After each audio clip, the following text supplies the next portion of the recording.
The rest of the story. There was a face at the dining room window. But let me start at the beginning. Bill was recuperating from an accident. He was bedridden at home. The stranger obviously knew that. For 2 consecutive mornings now, he had appeared at the open dining room window of the house in Lafayette Park and had inquired of Bill's health. The male nurse attending Bill, a fellow named Robinson, thought nothing of it at first. A friend or neighbor, Robinson had assumed, but the stranger was neither. The stranger was Lewis Thornton Powell, and he was plotting a murder. Now jump ahead to the evening of the second day. Powell is at the front door, and the housekeeper answers it. Powell lies that he has come from the doctor's office with medicine for Bill. The housekeeper says, fine, leave it here. But Powell insists he must give it to Bill personally. Well, that alone is no lie. The housekeeper protests, but Bill elbows his way into the house and up the staircase. Up the upstairs hallway, he encounters Bill's son, Fred. He repeats the medicine story. Fred opens the door to his father's bedroom. Powell enters quickly.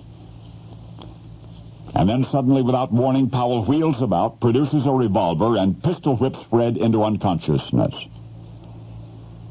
In a flash, Bill's son is lying in a pool of his own blood. Now Powell leaps onto the sick bed and draws a large knife and begins slashing the form lying helplessly there. Robinson, the male nurse, and another of Bill's sons, hearing the screams and cries for help, rush into the bedroom, try to pry Powell from his prey. The attacker turns on them savagely, stabbing them both, then dashes back down the stairs and out the door and into the night. And he will make his escape on horseback.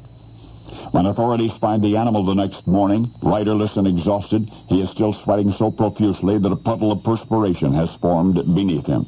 But this is the rest of the story. Lewis Thornton Powell, alias Lewis Payne, was apprehended. He was identified by Robinson, the male nurse, both as the man who had appeared at the dining room window on 2 consecutive mornings and as the assailant.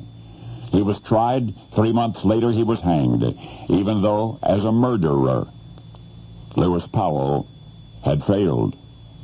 For Bill was to recover from his knife wounds, as were the others whom Powell had attacked. He was executed, in fact, for his involvement in an even greater crime. For you see, Lewis Powell's horse, that getaway horse found abandoned the following morning, was traced, just as a getaway car might be traced by detectives today. And the owner of that animal, it was discovered, had also attempted murder that same night. And he had succeeded. That's what history recalls. Yet it had been the assignment of co-conspirator Lewis Thornton Powell to kill United States Secretary of State William Henry Seward in his home in the nation's capital. And had he done so, some historians contend the nation would have been plunged into irredeemable chaos. As it was, only his co-conspirator, John Wilkes Booth, did what he was supposed to do. Now, for all of your life, you've known of the night that Booth extinguished a nation's light named Abraham Lincoln. But now you know about the one who got away. Now you know the rest of the story.